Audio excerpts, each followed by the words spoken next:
Alright, good afternoon everyone. How are you doing? Okay? Yeah? Okay. Alright, so let's start. So the reason we did not have a lecture on Monday is because Jaya wanted to use us 134 and he told me the day before. So then I was like, okay, I wasn't sure what to do. So also I'm not prepared a lot, so I thought I'll get more time. So I just decided to postpone it to next Thursday. I wanted to come back to kind of figure out what I want to do. So here's what I'm planning. I'm planning to actually cover the book basically in sequence and see how far we get. Right, so the book, the Lucchesi and Murty book has 3 parts. And part 1, let's see. Part 1 is called basic theory, and that is 12 chapters. And part 2 is brick and brace generation, that is 6 chapters. And part 3 is alpha orientation, that is 3 chapters. Almost surely you will not get to part 3 in this semester. Can we finish part 1? I think there is a chance. And part 2 I'm really not sure. So there is also a chance that even though the course is over, the semester is over, we continue going through the book in the summer. Of course, yeah, that is optional, of course. But yeah, since most of you are already working in matching theory or planning to, you may probably benefit. And anyways, we'll keep recording. So if anybody is not here in the summer, they can just check out the YouTube videos. Okay. So anyways, that's the plan. So let's keep going with.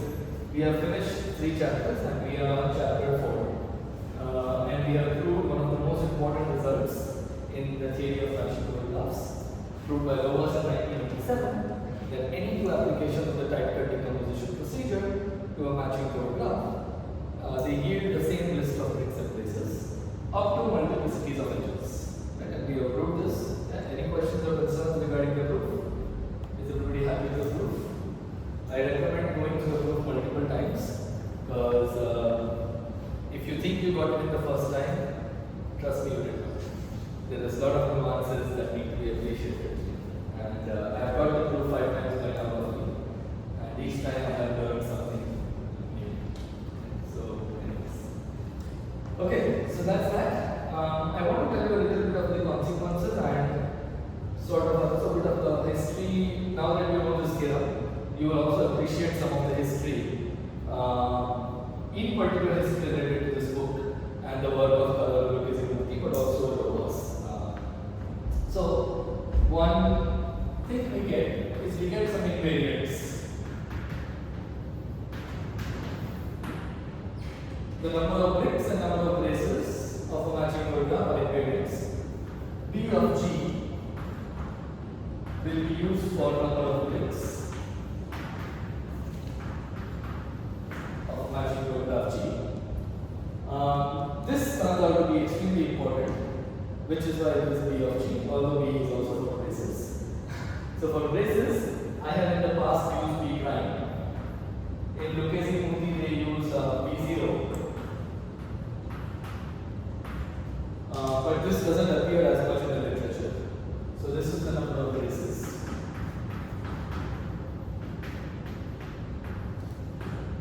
So in some papers you might see B prime, but in the book we are following B0G.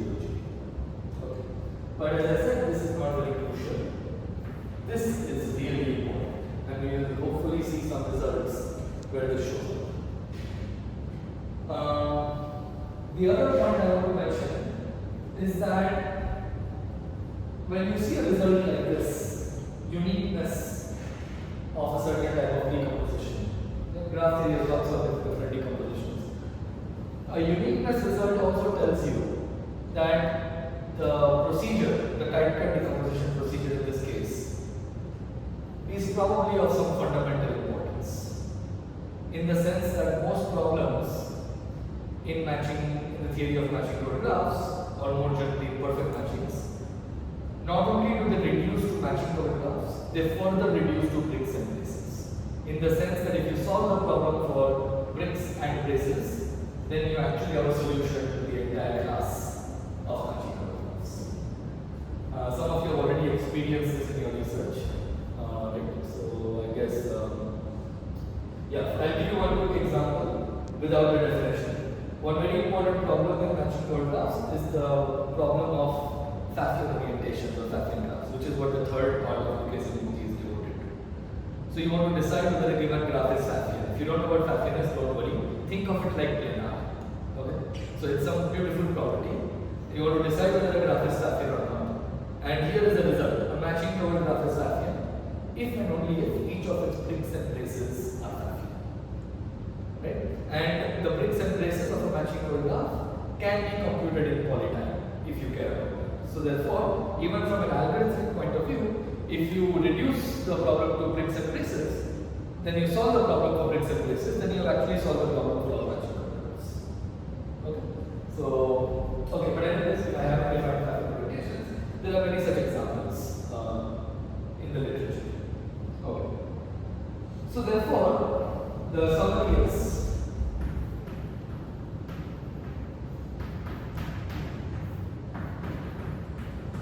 for most problems, it suffices to solve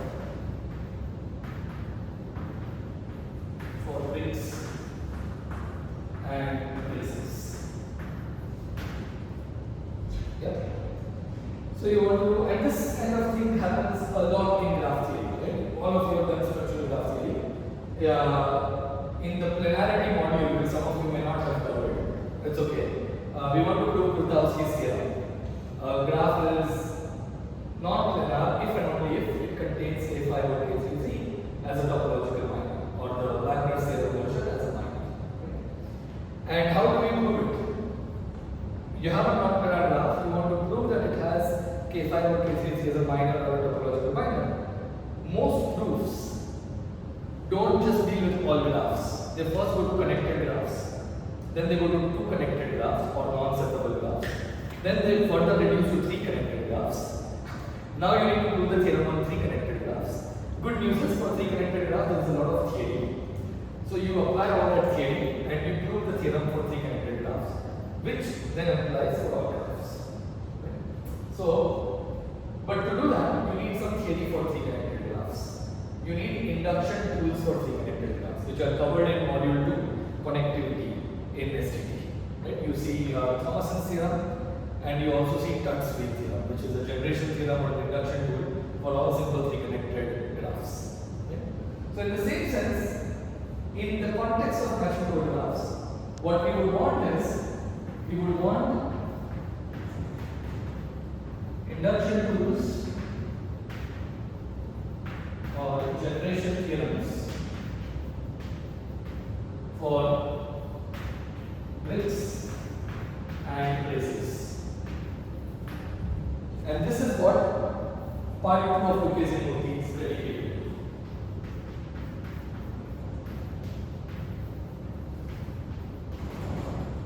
The entire part 2 is about this. Yeah? But a lot of results we are going to see in part 1 are going to be used in part 2. So I want to give you some context so that even though I am not going to tell you those results because part 2 is very far away, hopefully it will give you some context as to why these results will probably be useful in the future. And this is also where Carvalho and Murty enter the field. So I'll give you a quick sketch of what is coming up. So you want to get an induction tool for brick. Let's say for bricks you want an induction tool. So what would an induction tool do? Typically you will delete one edge and then you will try to recover a smaller brick from the graph. Of course, if you delete an edge and you don't even have a matching covered graph, that's not good. So you want to delete an edge whose deletion gives you a matching covered graph. So let's introduce a term. An edge E is removable. An edge E of a matching covered graph G is removable if G minus E is also matching covered. Yeah, that is what a removable edge is. So what you would ideally want to do, you take a brick, you delete one edge, and now you want to recover. Now you have a matching paragraph, but it may not be a brick, right? But okay, at least you have a matching paragraph. So one question you can ask: I'm going to focus on bricks instead of braces because bricks are very interesting.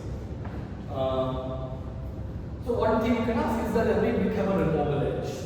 So it turns out, if you look at some very small bricks, they don't have removable edges. There are two such bricks. Can you guess what are the two bricks? Think of the smallest bricks you know and check whether they have removable edges. So what would you check?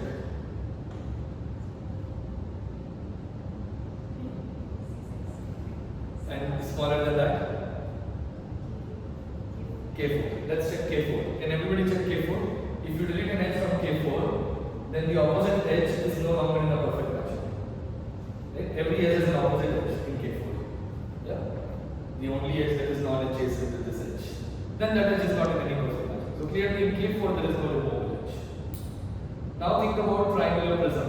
Triangular prism, C6 bar, has two types of edges. The triangle edges and the non-triangle edges. Can you check for each of them whether it is removable or not? Let's make it right. So K4 we check.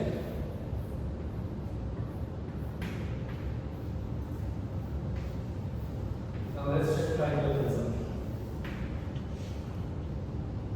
Consider a triangle edge. There are two different drawings. This drawing shows you that there are only two types of edges. They are the same graph. Yeah. So you have to check the triangle edge and you have to check one non-triangle edge. And did anybody find a removable edge? No removable edge? Check.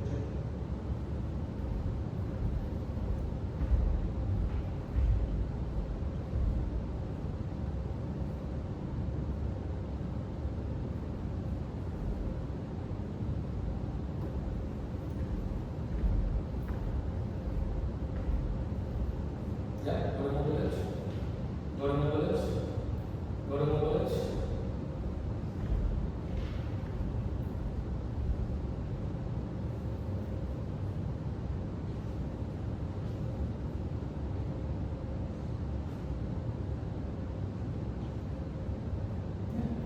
Okay, fine.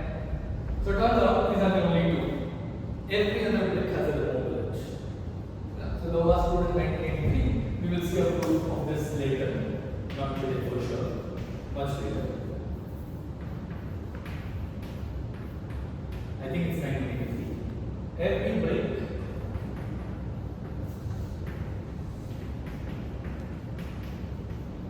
except K4 and prism has a removable edge.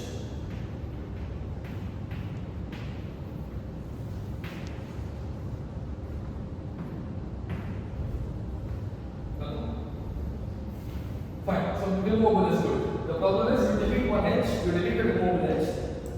Now, look, expecting to get a brick is too much. Right?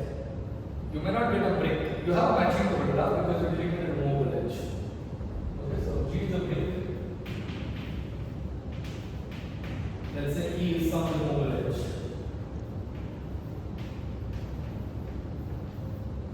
Of G. Then we know by definition that G minus E is matching covered. Good. But it could be very far from being a brick. It could have lots of bricks, it could have lots of braces. In some sense, braces are innocent. Braces are bipartite. So generally speaking, we can deal with the bipartite stuff. The problem in some sense is the number of bricks. So what happens to the number of bricks? What can we say about B of G minus E?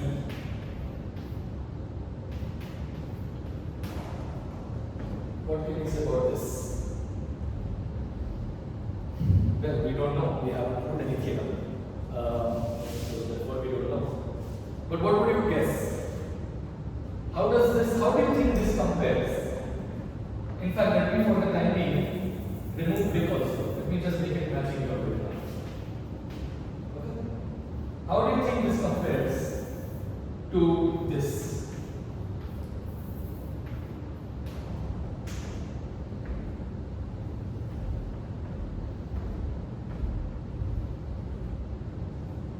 Intuitively, what would you think? If you have an intuitive answer, raise your hand, I'll come and talk to you. Intuitively, what do you think should happen to the B function? We are going to talk a lot about the B function. That should be clear. So, invariant if you like, B function.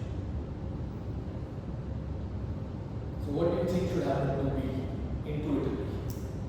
Should it remain the same? Should it go up? Should it go down? Anything can happen, or only some things can happen. So, any guesses? Don't worry about being wrong. Being wrong serves a purpose sometimes. So, okay, I'll come and talk to each of you. Those of you who have not discussed with me earlier.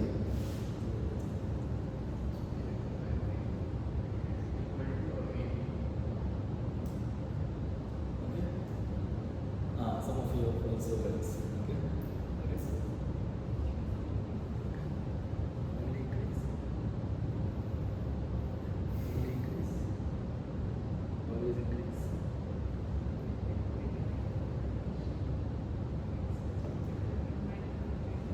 But you would also consider like because I now allow me G to be in the range.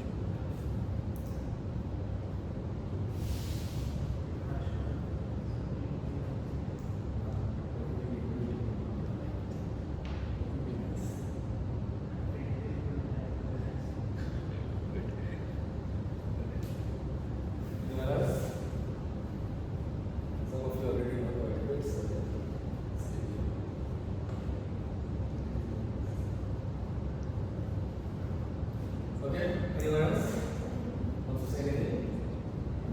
Okay, so it would be nice, I'll go with Deep's answer. It would be nice if we could say that this is less than equal to. This would be really nice. Right? This would be. If you're deleting an edge, it should go down. How can it increase by deleting an edge? But life is not always nice. Turns out, this is true. It can only increase or stay the same. Number of bricks cannot decrease by deleting an edge. By deleting an edge. It cannot decrease the number of bricks. We will do this eventually. This is called monotonicity of the B function.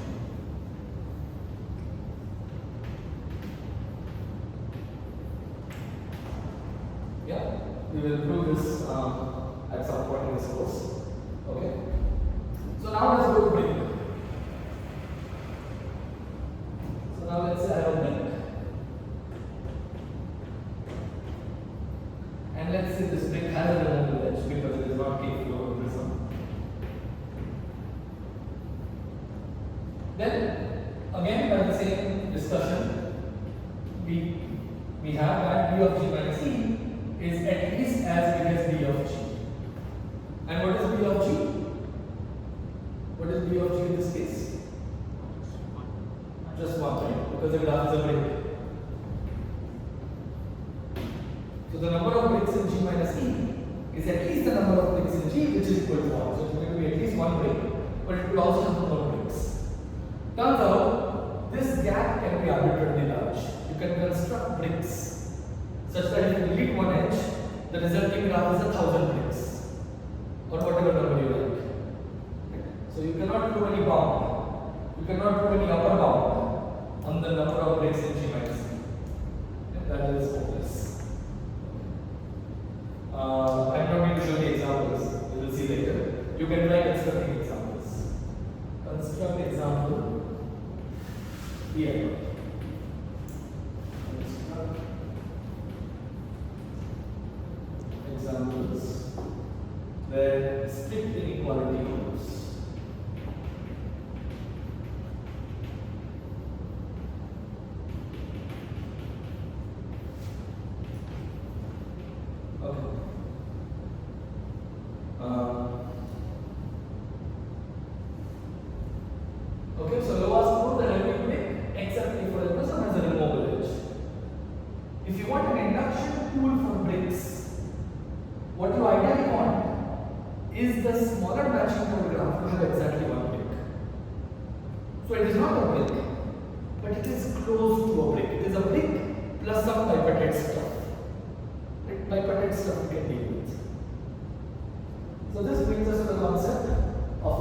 b-invariant edge. It is exactly what you think it should be. So a removable edge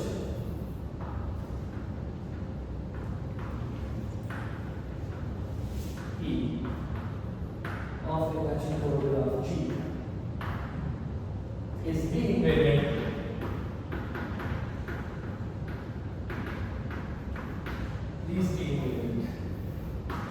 if B of G minus E is equal to B of G. Right? This would be better than just a removable edge. If you want an induction tool for bricks, you ideally want the smaller graph to have exactly one brick, and then you will deal with the bicorn stuff somehow.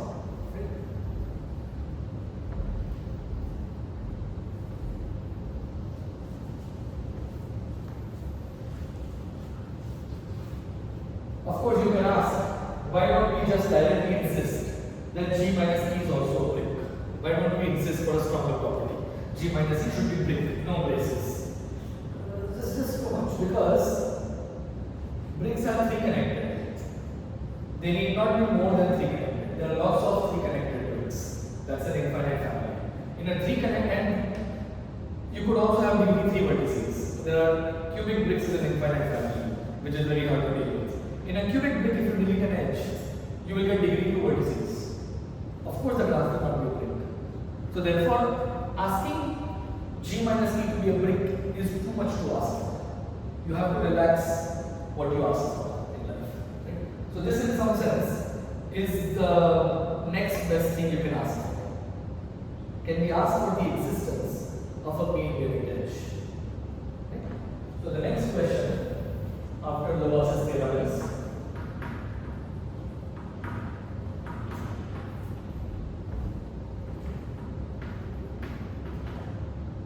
which bricks do not have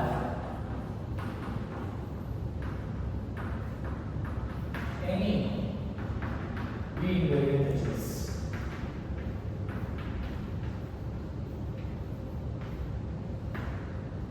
Of course, K4 and prism, they don't even have removable edges. How can they have b-invariant edge? Are there any other bricks apart from K4 and prism? And well, there is one. And once I say one, you know which one. Right? You know which one it is. Yeah? Everybody knows which one? So yes, it is indeed that one. The one that may not be named. Yeah, it's a Petersen graph. So the Petersen graph turns out this is the only other brick apart from K4 and prism that has no edges. Lovász conjectured this. So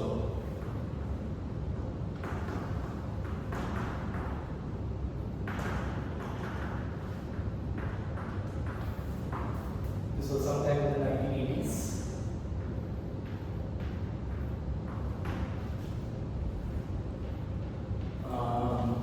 Every brick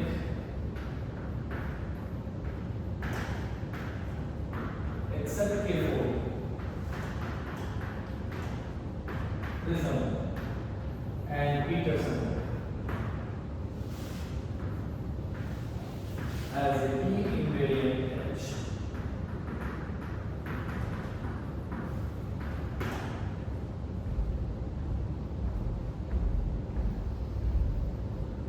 And this conjecture, which is a theorem by the way, tells you how interesting the Petersen graph. Because the K4 and prism are really tiny, 4 and 6 vertices.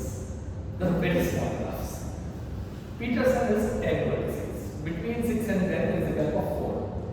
There is nothing on 8 vertices by the way. Right? The next problematic feature is that you have 10 vertices. And the number of bricks grows as the number of vertices grows quite quickly. So on 8 vertices there are already quite a few bricks. On 10 vertices there are many bricks. But the only problematic one is the Petersen graph. There are many cubic bricks also on 10 vertices. But the only problematic one is the Petersen.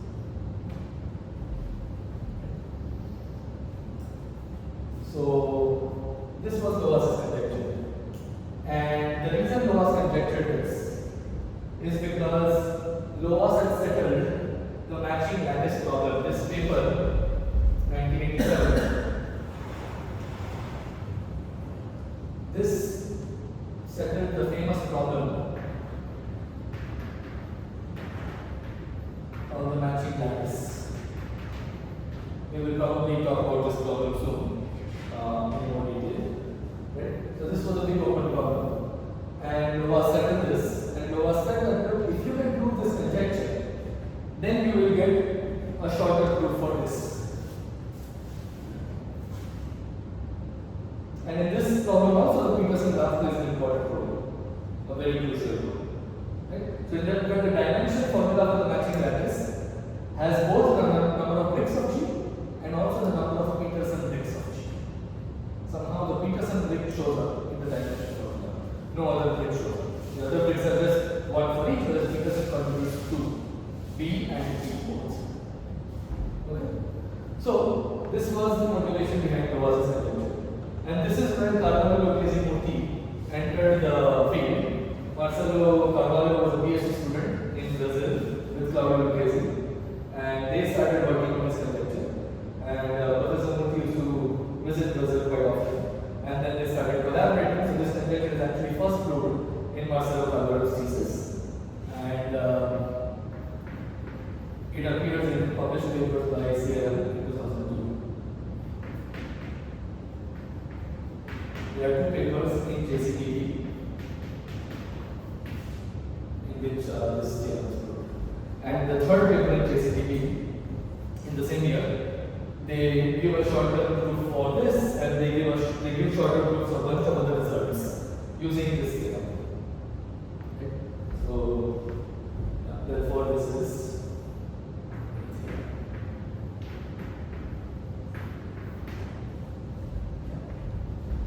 okay. But of course, if you want to prove such a result, you need a lot of tools to figure out whether an edge is b-invariant or not. Right? Ideally, you would want some conditions. It would be very nice if you could have lots of necessary and sufficient conditions for an edge to be b-invariant. Turns out that is tricky. What you can get is either necessary conditions or sufficient conditions, and they don't always coincide. So yeah, so this is what is going to happen. We will see some results. We will see a lot of results related to the B function. And some of these results will lead to corollaries that will tell us that a given removable edge is b-invariant or not. Alright. So this is, in some sense, an induction rule for bricks. You have a brick, you delete one edge. Now you don't have a brick, but you have a matching code graph that has only one brick. And there could be hundreds of braces, but they are bipart, you can deal with it. So for this class, we have a word called near bricks. What is a near brick?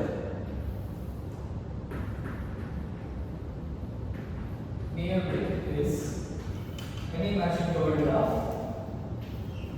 with exactly one brick.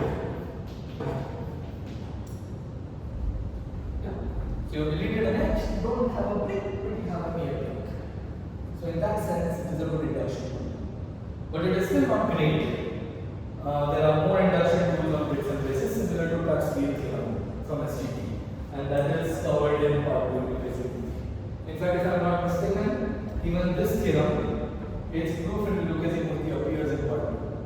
So we will not do this for a long time because we will first finish part 1. But I just want you to have the context so that if you see a lot of theory on the B function, you know where we are going. We are eventually getting to the point. And we will hopefully see a complete proof of the theory. Questions, concerns? So yeah, it's basically been a long story. I have not said anything substantial in a sense.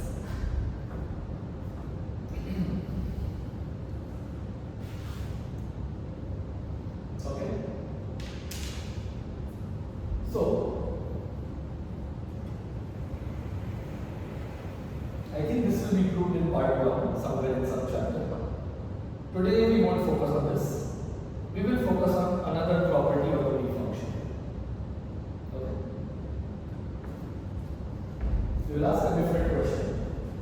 And this question will actually give us a sufficient condition to conclude that an edge is a b-invariant edge. So, maybe I'll tell you the condition already. Okay. So, here is the question. G is a matching over graph.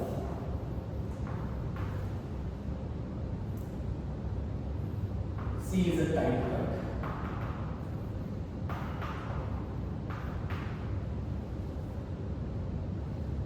G1 and G2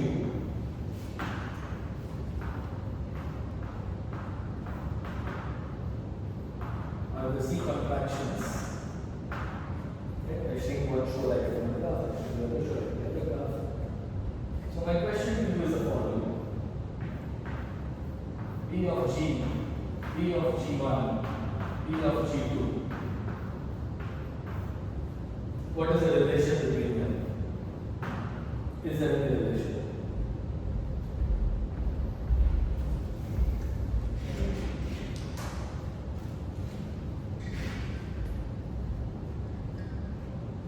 Okay, if you figured it out, you will write it on your notebook and I'll have it.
So you may be trying to compare this and this and this and this and this and this and all that.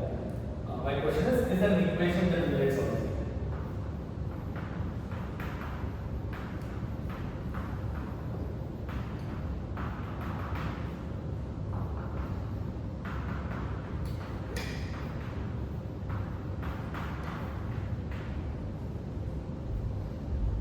It just follows the definition of the type decomposition, right?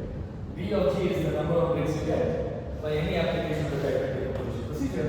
And of course, all applications will give you the same number, Lovász said. So therefore, it just follows that B of G is equal to B of G1 plus B of G2. That already agrees. This is actually how we define it. Yeah? Okay. So that's it. Now I will ask a different question. Let's change this to separate cut.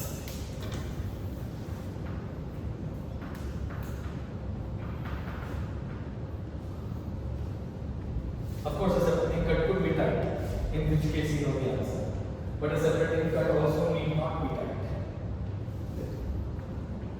So if the separating cut is not tight, then what do you think happens? We have not put anything. I am asking for a guess. Guess by examples or by intuition, both. If it is not a tight cut, then what do you think should happen?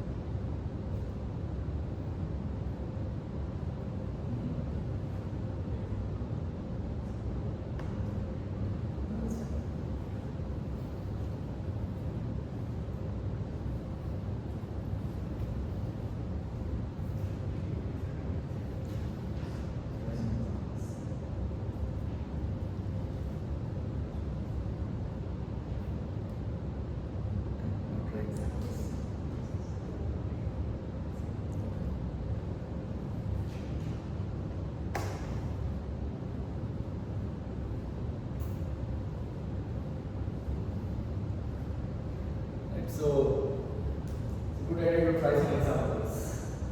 You want a separating cut that is not tight. So what's the first example you go to? C6 bar. Okay. This is your separating cut that is not tight.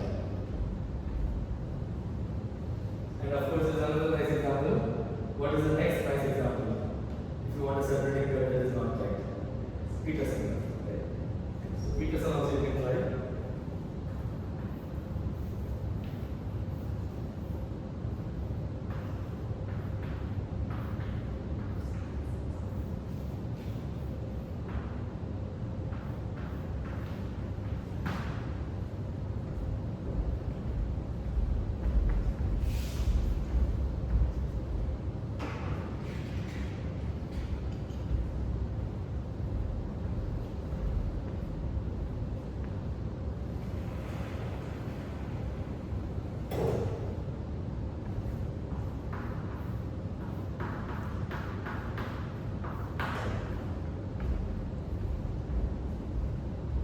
Convince yourself that the Petersen graph has no b-invariant edges.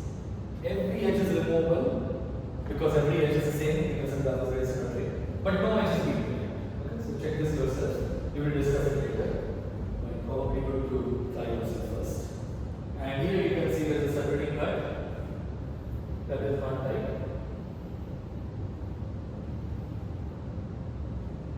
Right? And you can see the two contractions. So now any guesses? Yeah, everybody sees what's going to happen. So it turns out, any guesses? Okay. Right.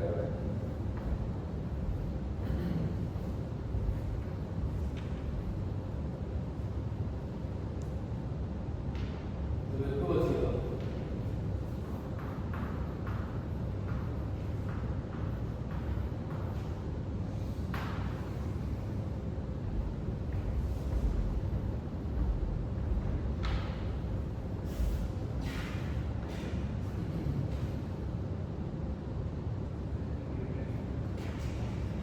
B of G is greater than or less than equal.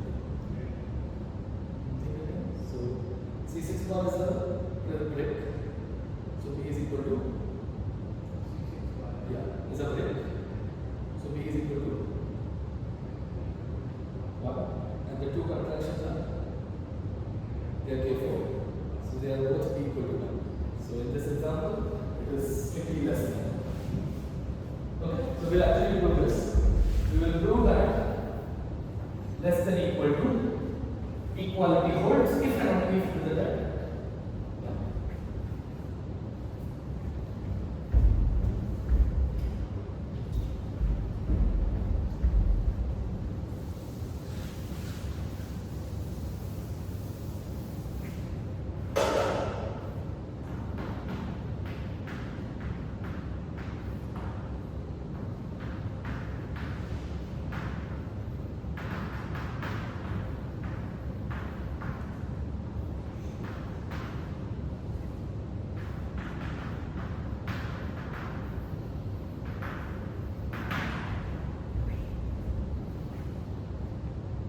This is theorem 4.20. And we will call this subadditivity. So subadditivity, I checked today, but I did not really know what it means in general. So subadditivity apparently is a phenomenon that f of x plus y is less than equal to f of x plus f of y. This kind of stuff shows up in many areas of mathematics. This is generally called subadditivity. You may say why g is x plus g1 plus g2. Think of splicing as the operation. One way to write this is g is obtained from g1 and g2 by splicing. So the splicing cut will be a separating cut.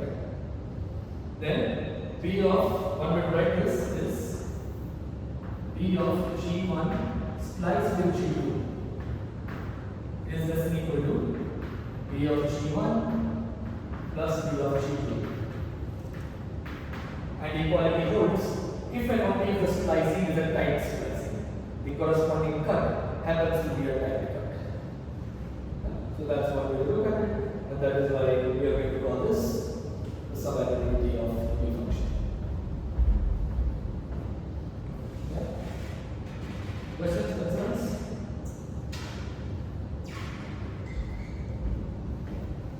Yeah, monotonicity, I think you all know much more common.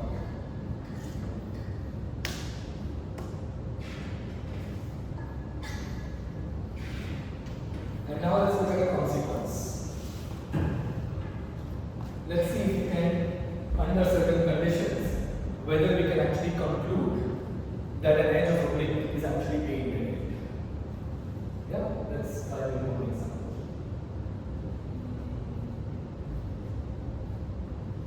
Let's try the Bicorn.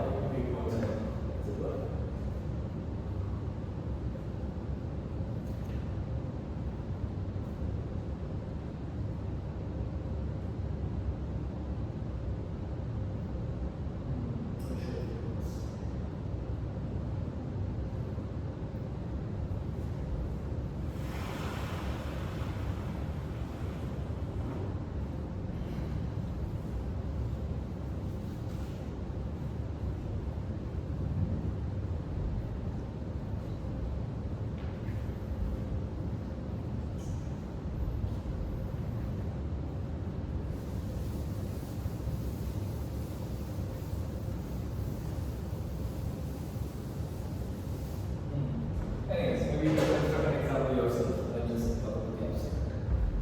An example. Supposing I tell you that G is a brick. Let us assume this theorem, the subadditivity theorem, which we are going to prove. Most likely the definition is proved tomorrow. We'll hopefully start with it. Supposing I tell you G is a brick. E is a removable edge.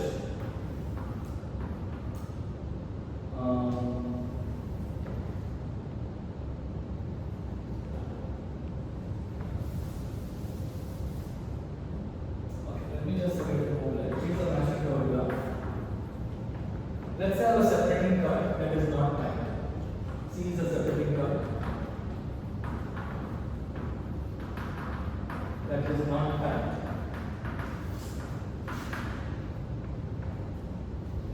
And let's say G1 and G2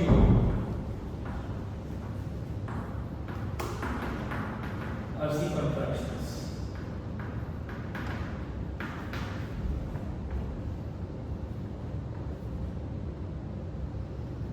And let's say I tell you that G1 and G2 are both near bricks. Assume, or let me write this statement, if G1 and G2 are both near bricks,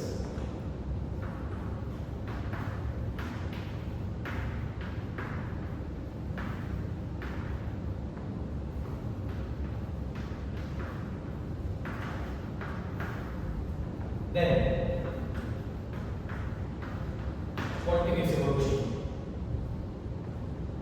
Yeah, is the setting clear? I have a matching node graph. I have a separating cut that is not tight. We'll try to make one example.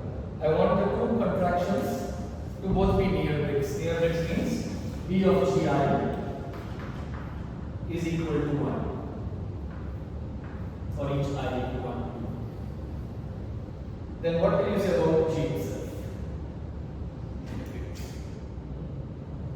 Is that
going to get.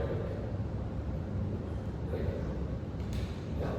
So b of g1 is 1, b of g2 is 1. So the right hand side is 2. Because the separating curtain is not tight, you have strict inequality. So b of g is either 0 or 1. But this is a separating curtain is not tight. That cannot happen in a bicorn graph. In a bicorn graph, these concepts are the same. So therefore, b of g is equal to 1.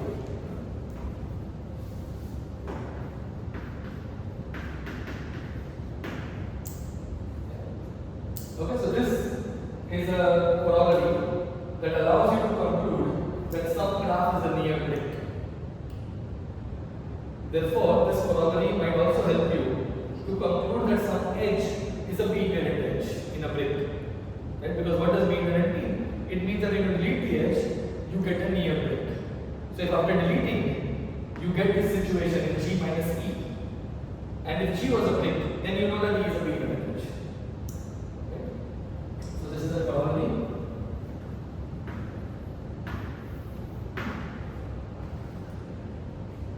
These kinds of cuts play an important role, and they are called robust cuts in the literature. So what is a robust cut? It is a separating cut that is not tight, and both contractions are near breaks.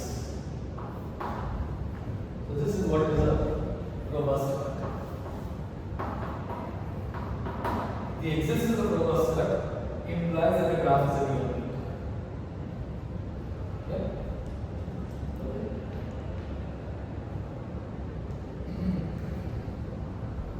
Good. So hopefully you are convinced that this result will sometimes help you in concluding that an edge is b-invariant.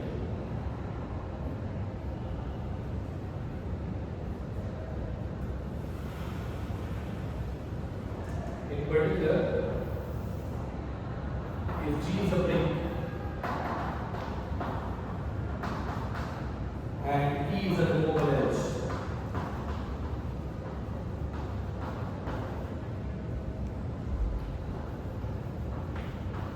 and G minus E has a robust cut,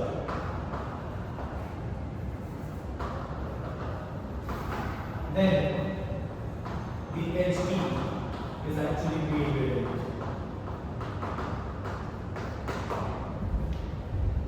This is the conclusion. If you can show that G minus E has a robust cut, then you can conclude that your edge E is b-invariant. And this is one of the observations, this is one of the key things they use in the proof of Lovász theorem.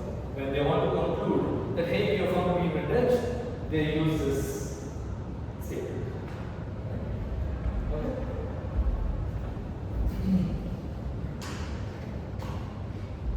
Okay, so enough of motivation. The next goal is to prove theorem 4.2. Hopefully you see the point of it. Yeah? So we'll do it.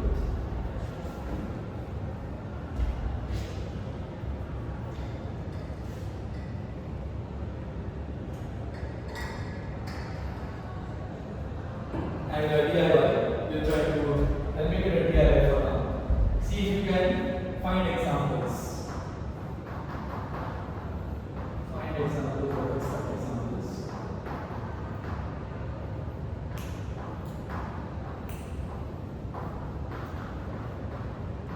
There this happens.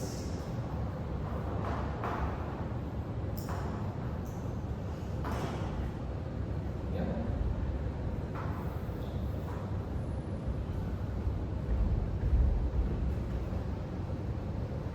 Okay, questions and answers? It turns out this is not necessary and sufficient. So if you want to conclude that an edge is b-invariant, it is not necessary that the G minus E has a robust cut. So this, if you just look at this, if G minus E has a robust cut, then E is b-invariant. The converse is actually not true.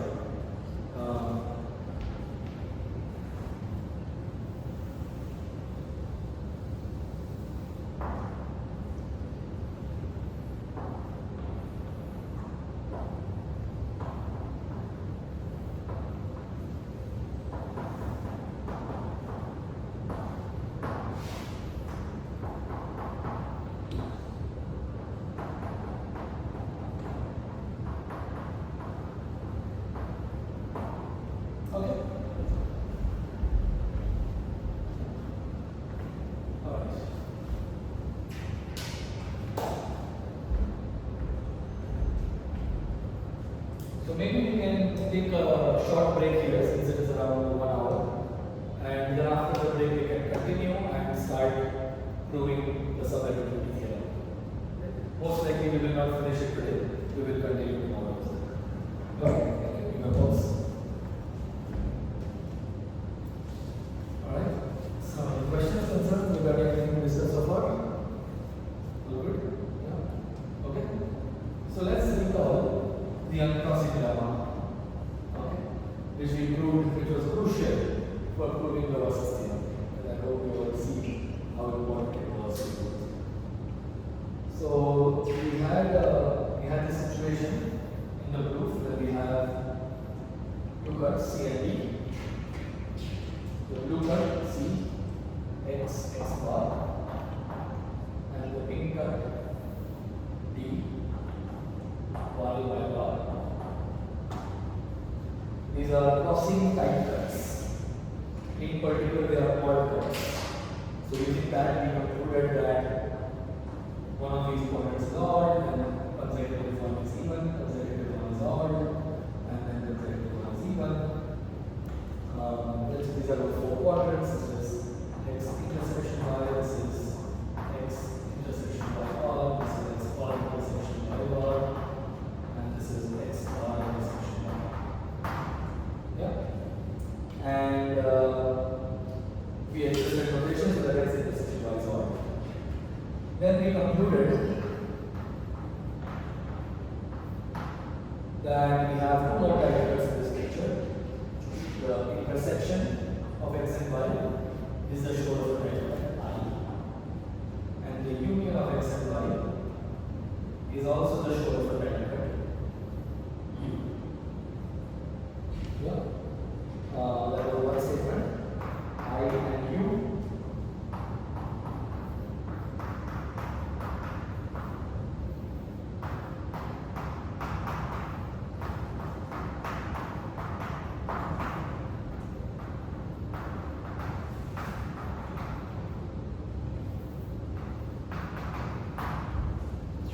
And the second statement we concluded was that there are no edges between this quadrant and this quadrant, the two even quadrants. The set of edges that have one end in x bar intersection y and the other end in x intersection y bar, that set is empty. Yeah?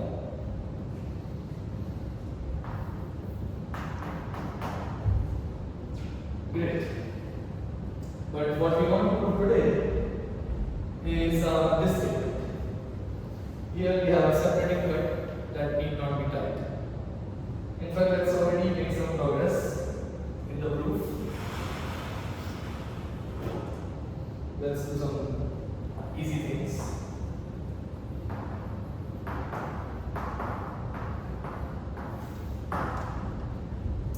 We know that if C is a tight cut, then equality holds. So we don't need to do anything in the case of tight cut. So we may assume that we have a separating cut that is not tight. If C is tight, then equality holds. And we are done. Now suppose C is not tight.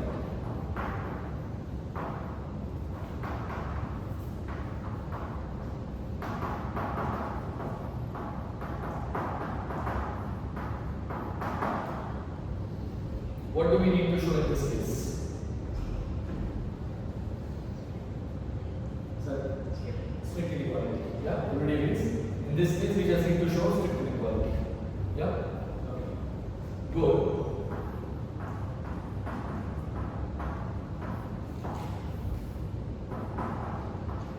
To show that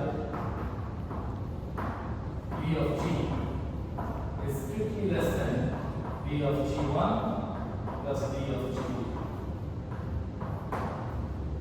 This was it. Okay.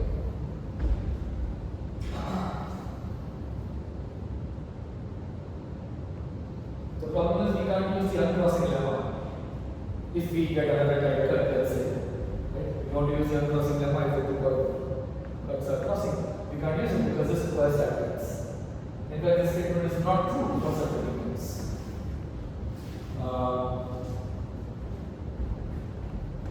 DIY for right now. Find a separating cut in the Petersen graph.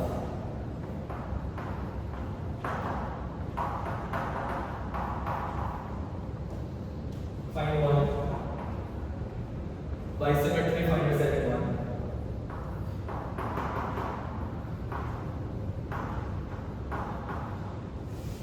And observe the dilemma.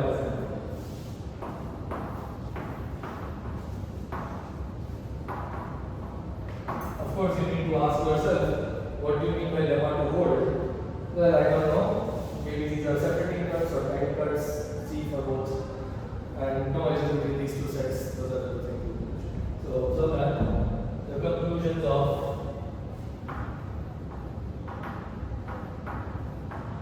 uncrossing lemma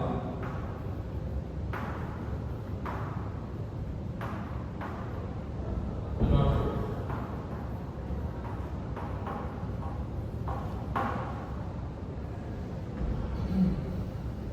Make a drawing of the Petersen graph and find two separating cuts. Two distinct separating cuts.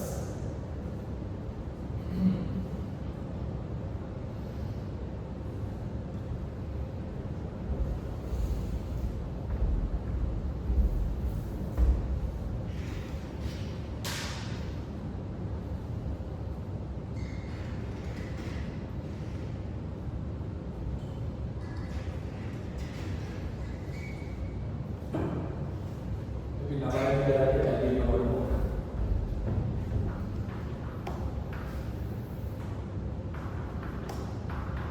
Is there a relation between perfect matches and separating cuts of the Petersen graph?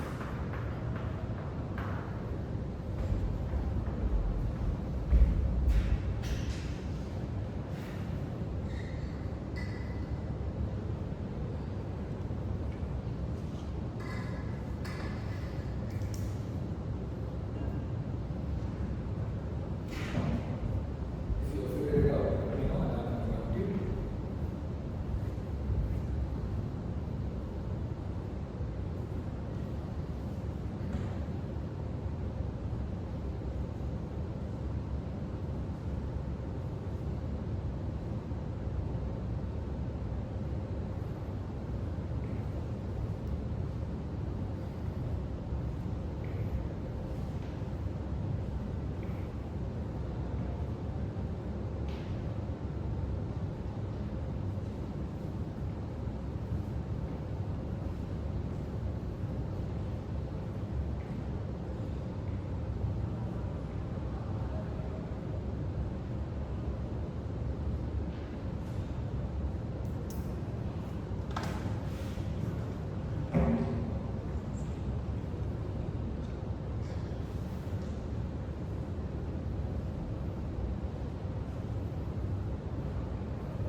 This is the Petersen.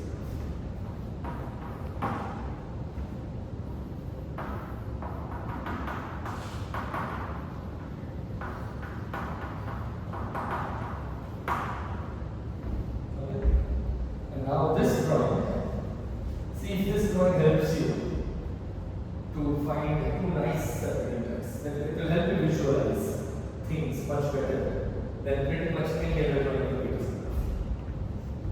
This is the drawing of the Petersen graph that helps you visualize things. One thing you should know, we have proved that if a shore of a separating cut is bipartite, if the shore of a separating cut is bipartite, then that is a special barrier cut, it is a tagged cut. You could have used that. If the shore of a separating cut is bipartite, it is a tagged cut. Because it has no non-trivial types. So, that fact is actually very useful. And you can also use the fact that the Petersen graph has girth 5. Girth is 5, shore of a separating cut, if it is bipartite, you have a computation. So each shore has to be non-bipartite. Each shore has to be induced in non-bipartite subgraph. These are some facts we use. Girth equal to 5. Each shore of a separating cut, non-trivial of course. Each shore of a non-trivial separating cut induces a non-bipartite subgraph.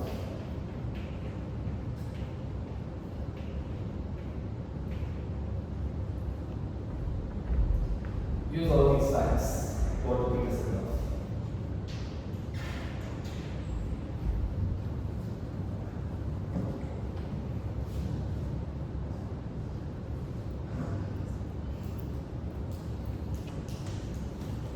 Now my suggestion is, if you already found two cuts, try to find two cuts in this drawing and that are convenient with respect to this drawing.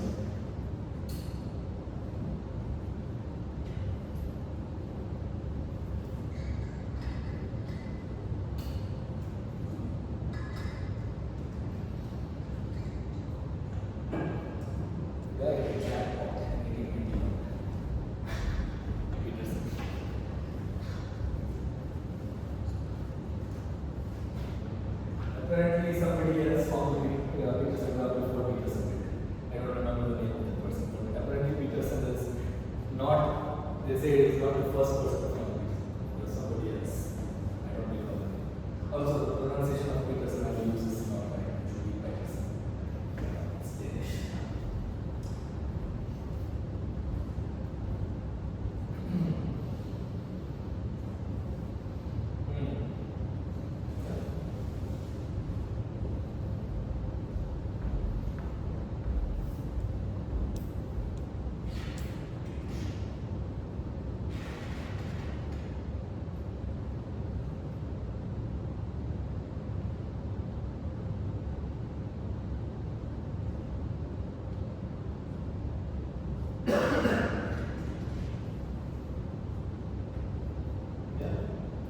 Everybody sees the two 5 cuts, the separating cuts?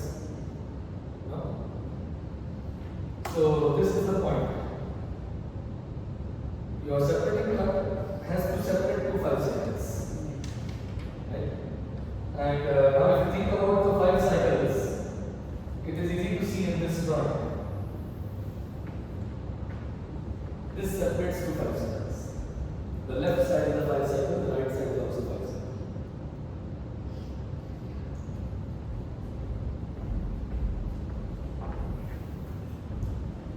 These are two nice separating cuts. They are as good as any two separating cuts in the Petersen graph. The Petersen graph is so symmetric that you take any two separating cuts, you can draw the graph in this way for those two separating cuts. So, in that sense, this drawing is as good as these two are as good as any other.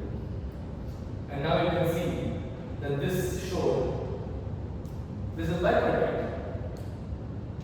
This cannot be the shore of a separating cut. It cannot be separated, it can of course not be tight. Tight is more special than separating. Same with this shore. This shore is isomorphic to this shore. The subgraph is better. So therefore, uncrossing lemma just falls apart.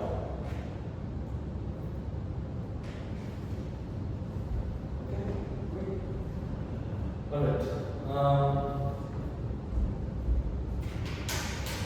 But we still want something like that crossing lemma, and we'll get to that point. So maybe let's see if we can start improving the result. Suppose that C is not tight.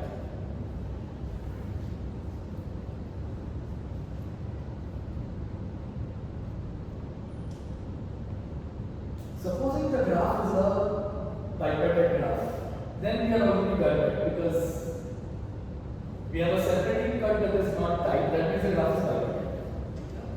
So observe that this implies that B of G is at least 1. The graph is not bipartite. This is clear.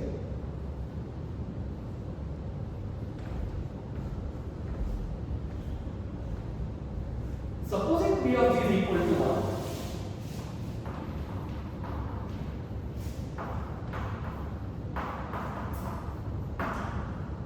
then I claim that we are again tight. I claim that in this case also we are tight.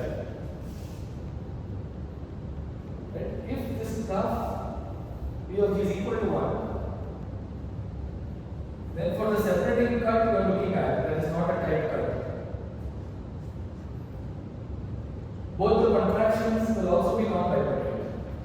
Because if a contraction is bipartite, then the shore induces a bipartite subgraph, then it is a tight cut. Because a special tight cut, we have already proven them in the past. So therefore, both the contractions have to be non-bipartite by particular observations.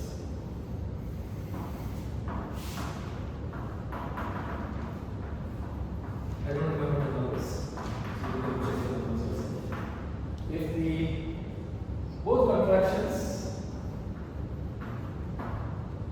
both C-contractions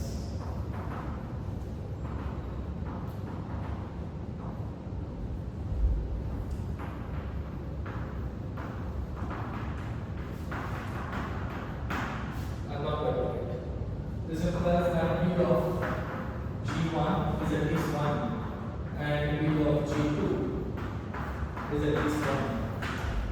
This is equal to 1, both of these are at least 1, so we can equality both together.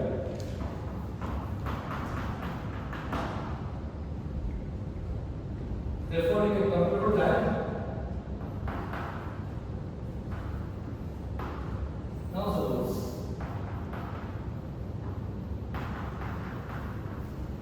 B of G is at least 2. Yeah?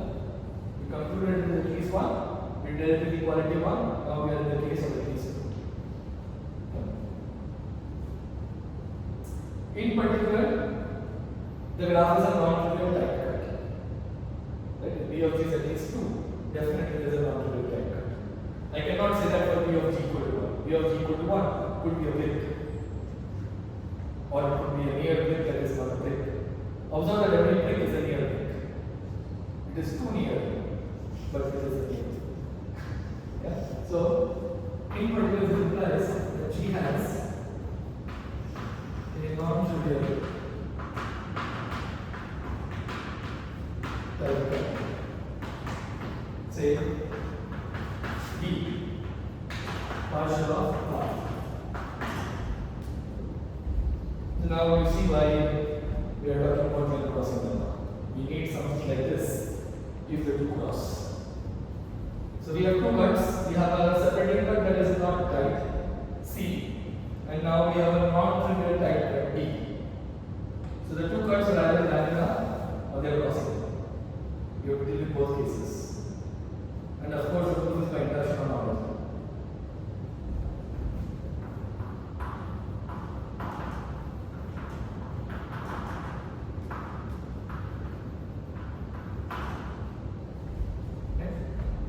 So if they are laminar, we need to deal with that. And if they are crossing, then we need something similar to this. Good news is, at least one of the two cuts is a tight cut. The other one is separated. That is actually not tight.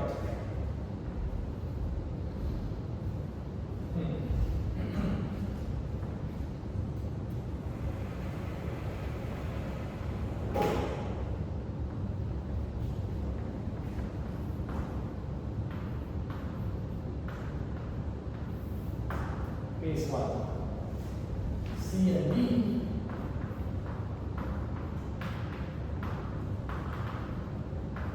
are done. Okay.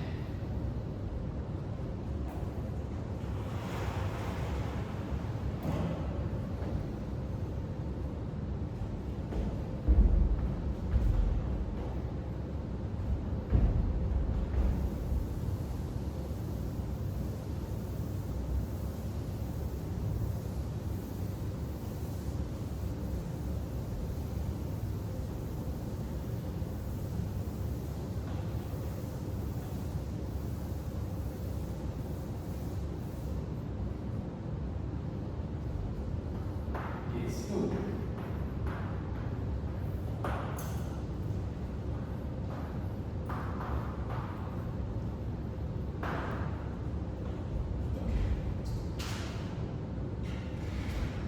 Neither of them is trivial, but one is easier than the other.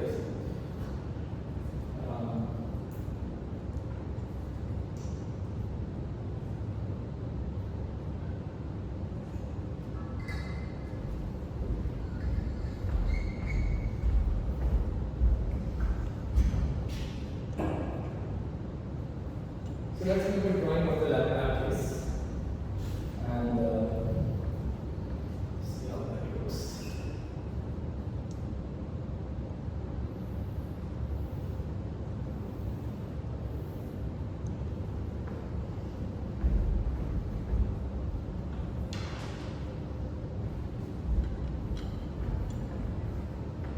So C is my first cut.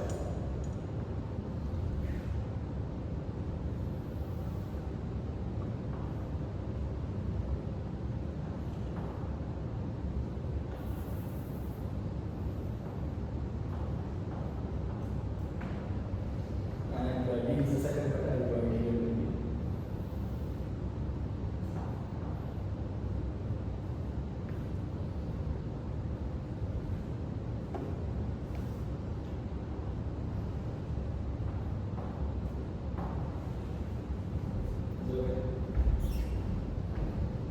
So we have three quadrants, the fourth quadrant is in D. This is basically X, I can just call it X, I can just call this Y, and the middle part, the sandwich part, is X bar intersection Y bar.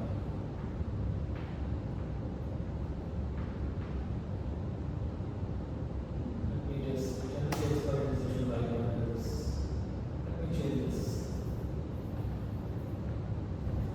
I'll just stick to the same convention. So let me call this Y.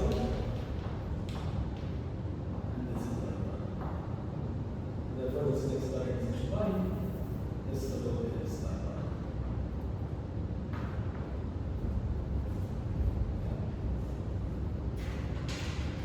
So we need to deal with this case.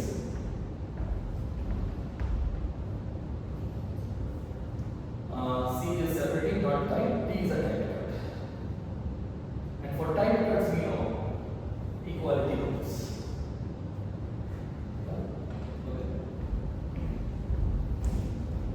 So in fact today we will probably not finish either case. I will ask you to think about both cases yourself, but I will give you all the necessary drawings. Okay? So the drawings are probably more important than anything else in this course. And just spending time on making all the drawings is actually very useful. So let's do it. So what I will do is I will draw the C-contractions. What are the C-contractions? I keep this as a convention for the opposite units.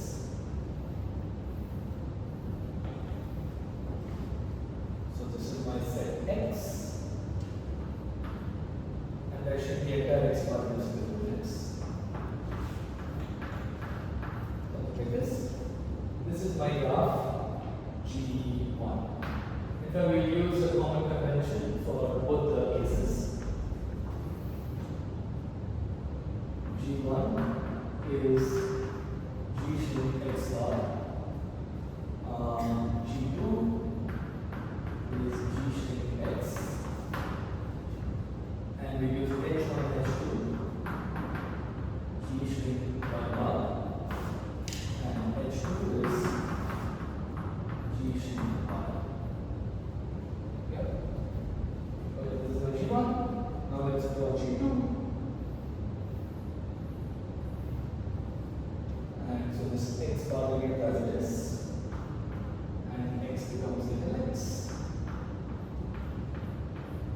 The choice of 4 that is arbitrary.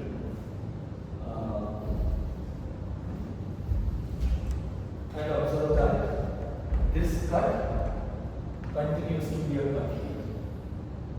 In particular, this is the y bar side, and this set here is this x bar intersection y,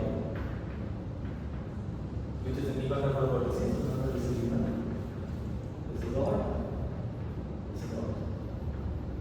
So here you have even plus 1 odd, and here you have odd vertices.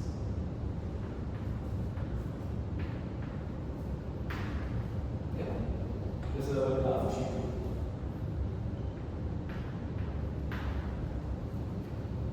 Alright.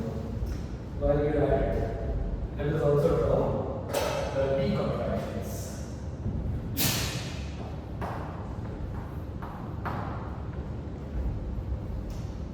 So decontraction means I keep this part as it is and I shift this to the root. So I make it bigger. This is my y, which is of course y, and this is my y bar. Maybe 4 capitals. And this cut continues to be a cut here. This side is, maybe I should mark on this side. This side is x. This is odd. Yeah, this is okay. This part is x bar intersection y. This is e. This is our graph h1. Yeah. And that's also for h2. So this remains this level. This is y bar, odd, and the whole of y shrinks into single units. And this is the graph h2.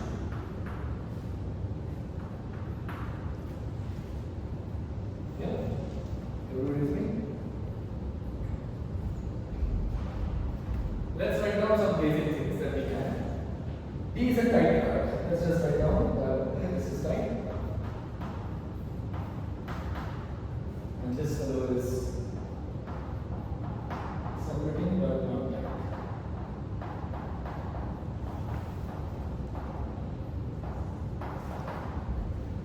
Yeah? So, we want to prove B of G is less than B of G1 plus B of G2. But we don't know how to do this clearly. So we will write what we can write. We can write something for D. Right? We can say that B of G is equal to B of H1 plus B of H2. This we can write. Yeah? These are the decontractions, these are type. Everybody agrees with this?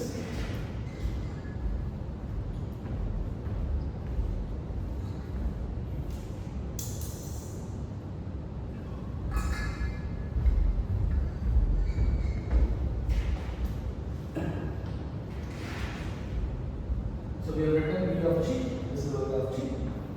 We have written splits in terms of this and this. Yeah. But we want to write it in terms of this and this. We need to do some work here. Yeah. Okay. Alright. Does anybody see a way to go from these two graphs to at least one of these two graphs? If you see a way, raise your hand and I'll come down to you. I want to go from H1 and H2 to at least one of G1 and G2. Maybe going to both of them at this time is not so easy. Can we go to at least one of them?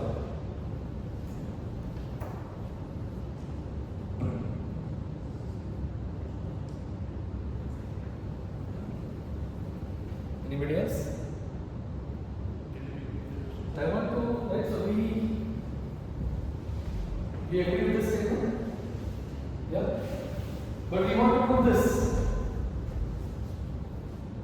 So I want a way to go from H1 and H2 to at least one of these two. Of course, ideally we want to go to both of them, but let's go for less things at a time. Can we go to at least one of G1 and G2 from H1 and H2 somehow? Think about that.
These two graphs, H1 and H2, and we have this equation. But we want to eventually reach, we want to basically show that this quantity is less than P of G1 plus P of G2. This is what we try to prove. So I want some way to go from H1 and H2. I want to make my way towards G1 and G2. It may not be immediate, but even if I can get one of G1 and G2 into the picture, that is progress. That is sort of. So is there a way to go from H1 and or H2 to G1 and or G2?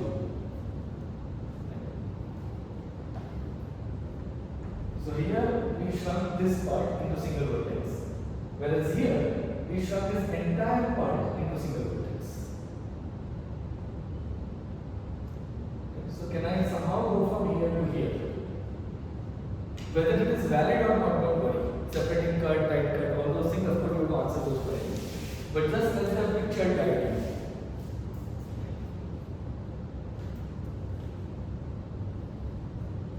So what happens if I shrink this entire thing into a single vertex? Which graph will I get? Then I'll get G1. Yeah? So that is what I was saying. If we shrink this entire point into a single vertex, we will actually get to this graph. That will be nice. Can we shrink? Well, definitely we can shrink that because we know G1 is a matching derivative. The other contraction we don't know. Right? We generally shrink only when there is a separating cut or a tight cut. If a cut is not even separating, then we will be in a graph that is not matching covered, and then we will be in trouble because all of our theory applies to matching covered graphs. So we don't want to ever be in a situation where we, and as far as possible in this course, we don't want to go to graphs that are not matching covered. We have to develop more theory. So do you all agree that if we shrink this, if we take a C contraction, one of the C contractions is exactly this graph. Yeah. And then there is another C contraction. But of course, the bigger question now is this even a separating cut in H1? Right? So let's ask that. Is C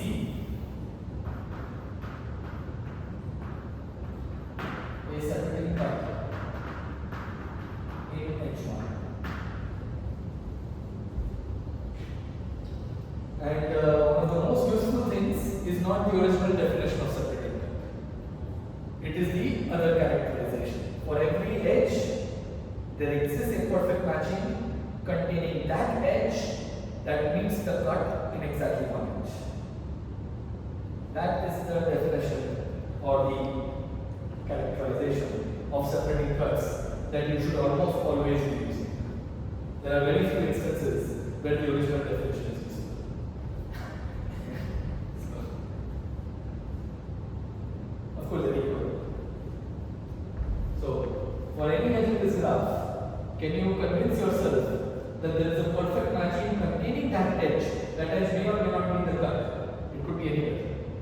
There is a perfect matching containing that edge that meets the cut C in exactly 1 inch.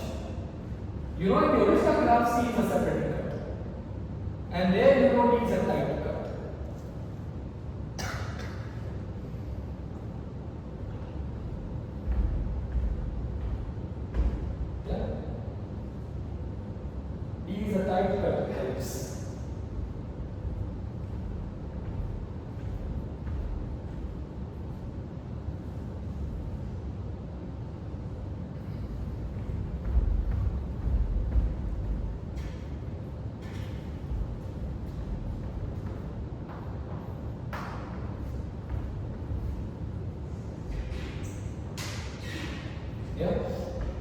Are you all convinced that for every edge in this graph, there is a perfect matching that contains that edge and meets the cut C in exactly 1 inch? You all agree? Think. Here you know this true. If you take any edge in this graph, it could be here, it could be the cut, it could be instant here, it could be here, I don't care. It has an image here. Every edge in the H1 has an image in the original graph. And here it is, this is a separating cut. And D is a tight cut. Yeah, everybody sees it? Yeah? Take a perfect matching containing that edge that meets the cut C in exactly 1 inch. Because B is a tight cut, it will meet D in exactly 1 inch. Now take the restriction and you have your perfect matching in the H1. Yeah? Okay. So therefore, C is a separating cut in H1. Yeah? Therefore, because it is a separating cut, I can draw the two C contractions. In the interest of time, you draw it. So what I suggest to you is draw the two C contractions.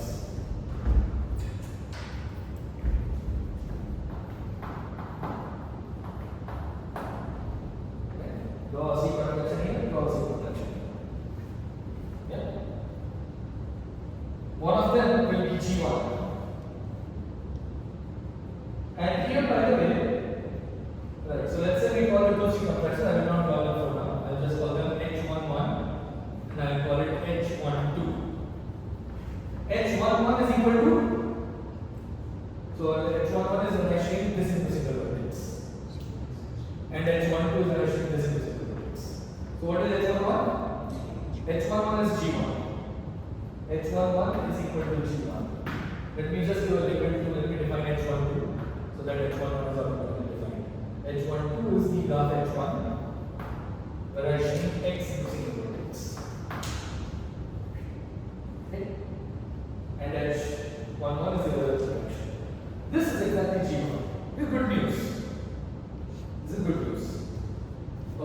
But we also need to now talk about B of h1.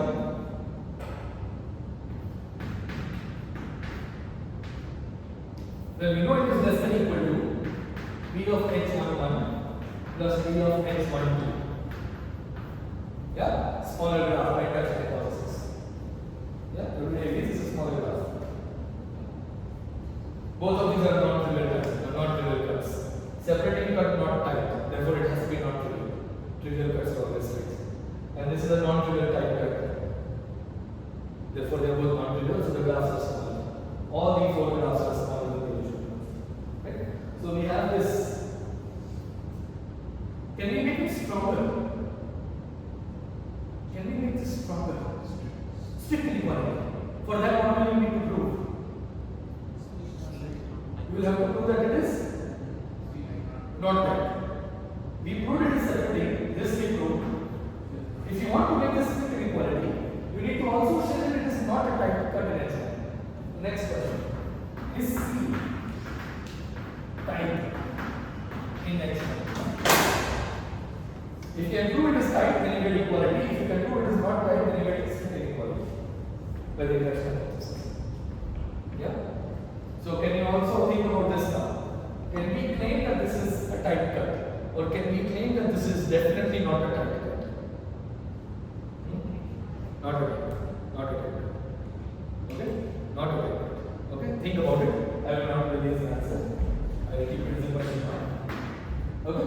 So, think about this and see if you can make this stronger. Either you get strict equality if you conclude it is tight, or you get strict inequality. Yeah? Good. So we'll make some progress because this exactly is equal to B of G1. But this fellow is a problem one. This fellow is a problem. But if I can somehow combine this and this and get here, that would be nice. Yeah? Okay. So everything is DIY. Try to complete the proof yourself by tomorrow. In this easier case out of the two, right? If you can complete the easier case, then I am sure you will appreciate the harder case better. So that is an incentive. Okay, good. And one more thing. So we will finish this. You can see that the easier case already takes some time. This is going to be harder. I want you to think about the uncrossing lemma. In this particular situation, when you have one separating cut that is not tight and the other cut is a tight cut, can you still say something interesting along the lines of the uncrossing lemma? Can you prove something similar to the uncrossing lemma? Right? Do the same conclusions hold? If the same conclusions don't hold, can you prove weaker conclusions? Right? There we are saying tight cuts. Maybe now we should say separating cuts. Right? And this set is empty. This might also be useful. Can we say something like this? Okay? So this is also DIY. Generalize the uncrossing lemma to our current situation. Okay, good. Questions, concerns before we conclude wrap up for today? Yes. So in this case, like C and D are laminar, showed that C is a separating cut in H1. We specifically use the fact that D is tight. Yes. Is it true if D is separating? Think. I'm not sure. Maybe I know, but maybe I don't know. Okay, good. Questions like these, feel free to post them on Gaza. I said that Gaza has basically no activity except from the visitors and Srija's side, and I sometimes do and edit things. So try to find some time to engage in more discussions on Gaza. Yeah. Okay, good. Any other questions or concerns? Anything regarding the assignment one? There are lots of problems, and I am actually wanting to get you all to solve pretty much the entire book. So be ready for a lot of problems. But hopefully the problems are not too difficult. If you spend, you need to spend some time. But I don't think most of the problems are comparable to the difficulty level of SGP. Some of the problems that are there in SGP. Of course, depending on your group. So of course, group 3, you might have some harder problems, which I don't really answer.